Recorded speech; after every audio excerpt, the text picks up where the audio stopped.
Friends, welcome back to my channel. Brahmamudi serial ఈ రోజు ఎపిసోడ్లో ఏం జరగబోతుందో ఈ వీడియోలో తెలుసుకుందాం. మీలో ఎవరైనా మన ఛానల్ని ఫస్ట్ టైం వాచ్ చేస్తున్నట్లయితే ఇప్పుడే సబ్స్క్రైబ్ చేసుకొని పక్కనే వచ్చే గంట సింబల్ని కూడా యాక్టివేట్ చేసుకోండి. రాజ్ని ఇలాగే వదిలేస్తే పూర్తిగా తాగుడికి బానిసైపోతాడని వీలైనంత త్వరగా యామిని దగ్గర నుంచి తీసుకొచ్చేయాలని చెప్తుంది అపర్ణ. కానీ రాజ్ మనం మోసం చేశామనే బాధలో ఉన్నాడని, మన మాట వింటాడా అనే స్వప్న ప్రశ్నిస్తుంది. ఖచ్చితంగా వినడని, ఏదో ఒక రకంగా వాడికి నచ్చజెప్పాలని అంటుంది అపర్ణ. రాజ్ ఏమైనా చిన్నపిల్లాడా చాక్లెట్ ఇచ్చి బుజ్జగించి నచ్చజెప్పడానికి అని ప్రశ్నిస్తుంది రుద్రాని. రాజ్ ఇప్పుడు ఈ ఇంట్లో వాళ్ళు తనని మోసం చేశాడని కోపంలో ఉన్నాడని, అది పోవాలంటే కావ్య వెళ్ళి తన కడుపులో పెరుగుతున్న బిడ్డకు తండ్రి నువ్వేనని చెప్పాలని అంటుంది రుద్రాని.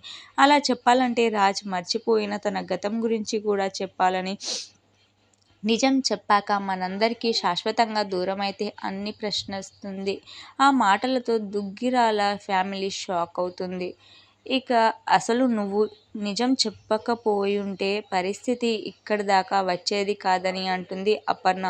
తన కొడుకుని అలా వదిలేయగలదేమో కానీ నేను నా కొడుకుని వదిలేయలేను అని చెబుతుంది. ఏదో రకంగా వాడి మనసు మార్చి దారికి తెచ్చుకుంటానని, అవసరమైతే కావ్య కడుపులో పెరుగుతున్న బిడ్డకు తండ్రివి నువ్వేనన్న నిజాన్ని కూడా చెప్పిస్తానని అంటుంది అపర్ణ.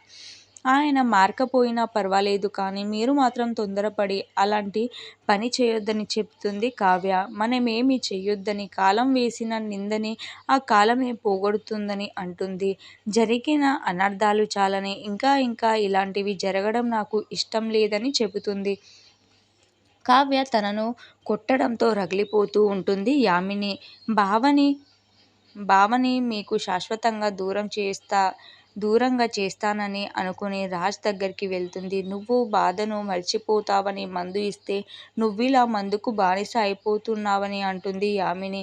ఏం చేసినా బాధ మాత్రం పోవడం లేదని అంటాడు రాజ్. ప్రేమిస్తే ఇంత పిచ్చిగా ఉంటారా అనుకునే దానిని ఇప్పుడు నిన్ను చూస్తుంటే అర్థం అవుతుందని అంటుంది.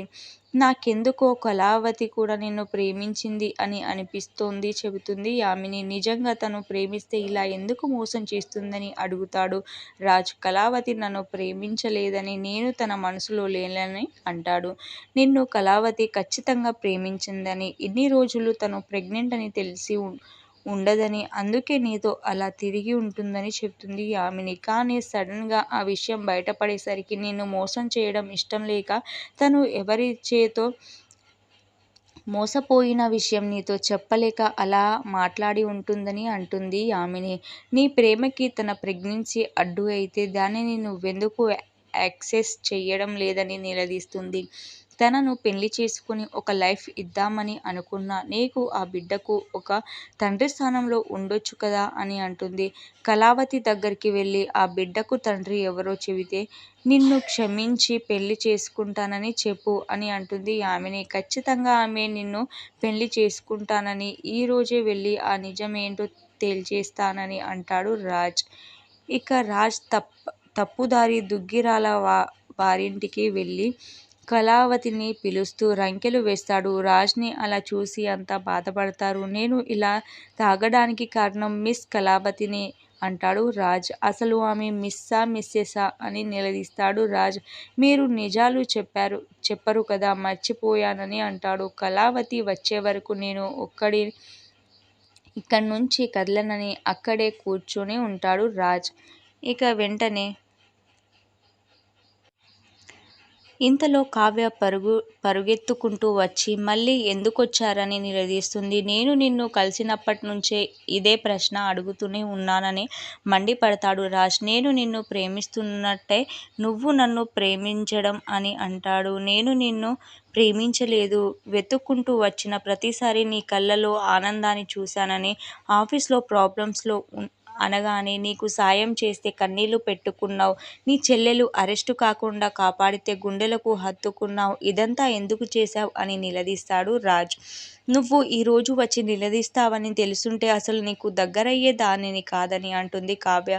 నువ్వు కూడా నన్ను ఇష్టపడుతున్నావని తేలిపోయింది కాబట్టి నేను ఒక నిర్ణయం తీసుకున్నాను అని అంటాడు.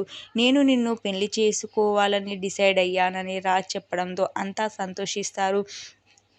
నువ్వు కడుపుతో ఉన్నావని నాకు తెలుసు. అయినా సరే నిన్ను నేను పెళ్లి చేసుకోవాలని డిసైడ్ అయిపోయాను చెబుతాడు.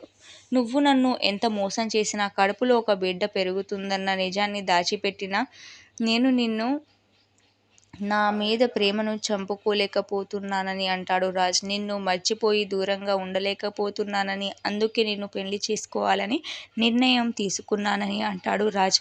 నీ కడుపులో పెరుగుతున్న బిడ్డకు తండ్రిని కూడా నేనే అవుతానని, ఆ బిడ్డ బాధ్యతను నేనే తీసుకుంటానని చెబుతాడు. రాజ్ మాటలతో రుద్రాణి షాక్ అవుతుంది. వీడేంట్రా ఇంత పెద్ద ట్విస్ట్ ఇస్తాడు, నిజం తెలిస్తే వదిలేసి పోతాడనుకుంటే పెళ్లి చేసుకుంటాను అంటాడేంటి అని రాహుల్తో అంటుంది. నేను పెళ్లి చేసుకోవాలంటే ఒక కండిషన్. ఇప్పటి వరకు నువ్వేంటో, నీ గతమేంటో నేను ఇప్పుడు అడగలేదని అంటాడు రాజ్. భవిష్యత్తులో కూడా అడగనని, నీ మీద నమ్మకంతో లైఫ్ లాంగ్ నీతో కలిసుండాలని అనుకుంటున్నాను. అలా జరగాలంటే నాకు నిజం తెలియాలి. నీ కడుపులో పెరుగుతున్న బిడ్డకు తండ్రి ఎవరు ప్రశ్నిస్తాడు. నువ్వు నన్ను మోసం చేయాలనుకుంటున్నావా, లేకపోతే నువ్వే మోసపోయావా అలా నిలదీస్తాడు రాజ్. ఈ 2 ప్రశ్నలకు సమాధానం చెబితే చాలు, నీ మెడలో తాళి కట్టి జీవితాంతం నీకు తోడుగా నిలబడతానని అంటాడు రాజ్. రాజ్ మాటలతో రుద్రాణి, రాహుల్ సంతోషిస్తారు.